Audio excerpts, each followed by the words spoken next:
Mais il y a d'autres choses, alléluia, qu'il faut faire, mais tout en sachant que cette chose ici, non, la Bible dit, hein, toute chose que tu fais sans conviction est un péché. Alléluia. Est un péché. Quand tu veux faire quelque chose dans la vie, sache-le que non. La chose que je suis en train de faire, hein, je dois avoir quoi? Une conscience pure. Alléluia. Je dois avoir quoi? Une conscience pure. Une conscience pure. Pour qu'un jour, je ne sois pas moi-même accusé par ma propre conscience. Ce n'est pas mauvais. Mais, quelle est sa prière? Quelle est sa conscience? Hein? Quand il passe dans le quartier, il voit que personne ne meurt. Hein? Quelle sera sa prière? Seigneur, envoie même la pluie. Envoie même l'érosion. Envoie même la guerre pour que j'ai des clients. Frères et sœurs, laisse-moi vous dire une chose. Dans la vie, il faut savoir une chose. J'ai lu, quand je suis arrivé en Turquie, par la Syrie, je venais ville par ville, ville par ville, ville par ville. Arrivé à Eskişehir, j'ai remarqué quelque chose. Qu'il y avait un grand philosophe turc. Il s'appelait Yunus Emre. Vous verrez les universités de Yunus Emre partout. C'est le plus grand philosophe turc. Il était du même rang que Platon, du même rang que Socrate. Pourquoi? Parce que cette zone ici, dans le temps, était considérée comme la Grèce antique. Alléluia. Et il y avait un philosophe turc. Ce philosophe turc-là, du 19e siècle, avait dit quelque chose. Il avait dit deux que j'avais retenu. Il a dit, à la fin de sa vie, il était un païen, un philosophe, un païen. Il a dit, Dieu est omniprésent, mais il faut avoir des yeux. Frère, quand j'ai lu ça, ça m'a touché. J'ai dit, oh, comment un païen peut dire que non, Dieu est omniprésent, mais il faut avoir des yeux. Frère, je suis resté là, à Eskişehir. À chaque fois que j'ai passé, ça m'interroge, ma tête tournait. Jusqu'à un jour, j'ai découvert, j'ai dit, ah, ça c'est vrai.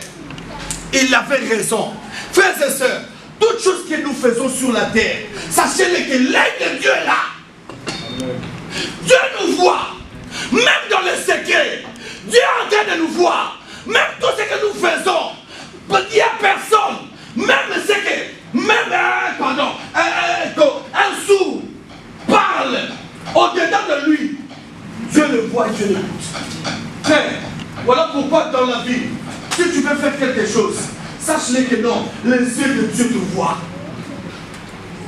Quand tu veux insulter quelqu'un, sache-le que non, les yeux de Dieu te voient. Quand tu veux critiquer quelqu'un, sache-le que non, les yeux de Dieu te voient. Quand tu veux dire du mal à une autre personne, sache-le que non, les yeux de Dieu te voient. Yunus Emre a dit, Dieu est omniprésent. Il y a des gens qui croient que Dieu ne voit pas. Il y a des gens qui croient que Dieu n'écoute pas. Il y a des gens qui croient que non, Dieu est absent. Frères et sœurs, Jonas aussi. Jonas croyait que non. Quand on l'avait jeté dans l'eau, c'était fini pour lui. Non, ce n'était pas encore fini. Parce que, et dans l'eau, Dieu était là. Il a envoyé même les poissons. Pourquoi? Parce qu'il était dans l'eau. Dieu est omniprésent. Quelle que soit sa situation, sache que Dieu est omniprésent. Quelle que soit ta difficulté, sache que non, Dieu est omniprésent. Quels que soient les rejets, sache que Dieu est omniprésent. Ça peut changer, frère. Ta situation aujourd'hui, ça peut changer. Naboth a dit, loin de moi défendre la vie, l'héritage de mes parents. Parlons de l'héritage de mes parents. C'est là où aujourd'hui je vais me limiter. Tu es l'héritage de tes parents.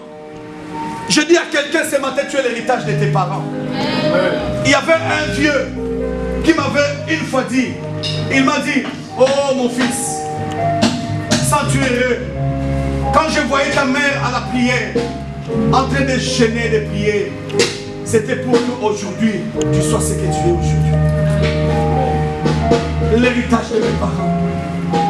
L'héritage de mes parents. Frère, quand tu as des enfants, c'est maintenant qu'il faut commencer à préparer leur avenir. C'est maintenant. C'est maintenant. Quand tu veux réussir dans la vie, c'est maintenant qu'il faut commencer. C'est maintenant. Si tu veux avoir un bon avenir, c'est maintenant. C'est maintenant, c'est maintenant. C'est maintenant, n'attends pas. N'attends pas demain, c'est maintenant. Tu veux avoir un bon mariage, c'est maintenant. On ne prépare pas un mariage la veille. On ne prépare pas, oh oui, une victoire la veille. On ne prépare pas une bataille la veille. On ne prépare pas un match la veille. On le prépare dorénavant. Prends ton temps, frère. Nous sommes l'héritage. Nous sommes l'héritage des prières. Des prières de nos parents. Frère, moi je donne mon exemple. Chez ma mère, je suis le fils unique. Je suis le fils unique de ma mère. Mais je le voyais aller à l'église, faire des sacrifices, faire des prières, des jeûnes et prières, pour qu'un jour je sois visité. Frères et sœurs, parfois je la trouvais un peu bizarre. J'ai dit, maman, aujourd'hui aussi tu ne manges pas. Elle me dit, aujourd'hui je suis en jeûne. Mais maman, quel est ce jeûne-là qui ne se termine pas? Elle me dit, un jour tu sauras pourquoi. Frères et sœurs, nous sommes les fruits de quelque part. Non, nous ne sommes pas les fruits de hasard. Voilà pourquoi respecte tes parents. Respecte tes parents, j'ai dit aux enfants, respecte les parents. C'est que tu seras demain. La Bible dit, obéis à tes parents pour que tes jours soient quoi? Prolongés. Je dis à quelqu'un, n'oublie jamais de prier. Même si tu n'as pas d'enfant, dis Seigneur, le jour où tu me donneras des enfants, papa, je veux que mes enfants soient des enfants de distinction, des enfants modèles. La Bible dit, Israël attendait les sauveurs. Mais un jour, il y avait une femme qui s'appelait Rachel. Cette femme-là s'appelait Rachel. Et Rachel, c'est l'image de l'église. Rachel était la première femme. Mais mariée en deuxième position. La première femme de Jacob, mais mariée en deuxième position. Celle qui avait beaucoup souffert. Léa était mal aimée. Même Rachel avait l'amour. Manquait les fruits. Alléluia. Manquait les fruits. Un jour, la souffrance est tellement atroce. Elle est allée dire à sa soeur, qui était devenue sa rivale, donne-moi le mandarine, que je te laisse mon mari. Elle est arrivée à partager son mari à cause de la souffrance. Mais Dieu était avec elle. Dieu était avec elle. Cette femme-là a eu des enfants difficilement. A eu le premier enfant qui s'appelait Joseph. Regardez la haine que les autres avaient sur l'enfant de Rachel. Un jour, en venant, en entrant dans la cité de la promesse, à Ephrata, c'est là où Rachel avait laissé sa vie. Alléluia.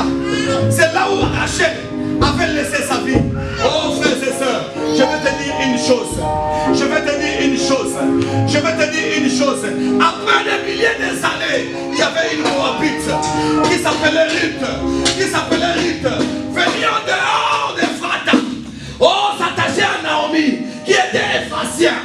Qui était Éphratienne de Bethléem Ephrata. Qui s'était attachée à Bethléem Ephrata. Oh, à la même place où Rachel. Rachel avait perdu sa vie. Oh oui, Ruth la Moabite est venue s'attacher. Remplacer Rachel. Remplacer Rachel. Remplacer Rachel.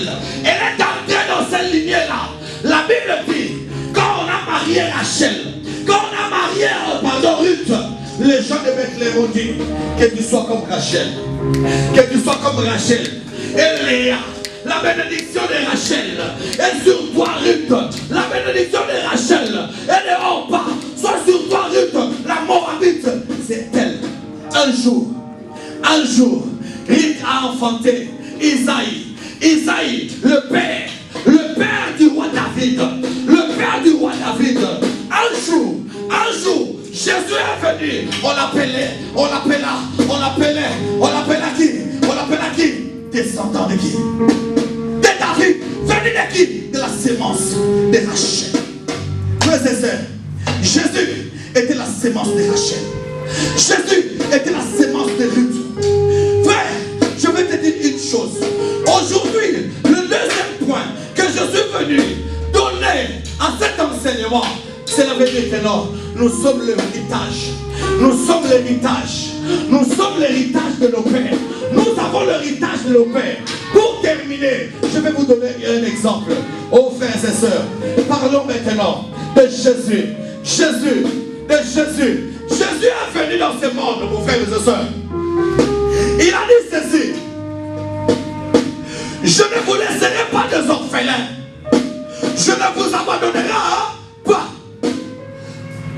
Je serai avec vous jusqu'à la fin du temps.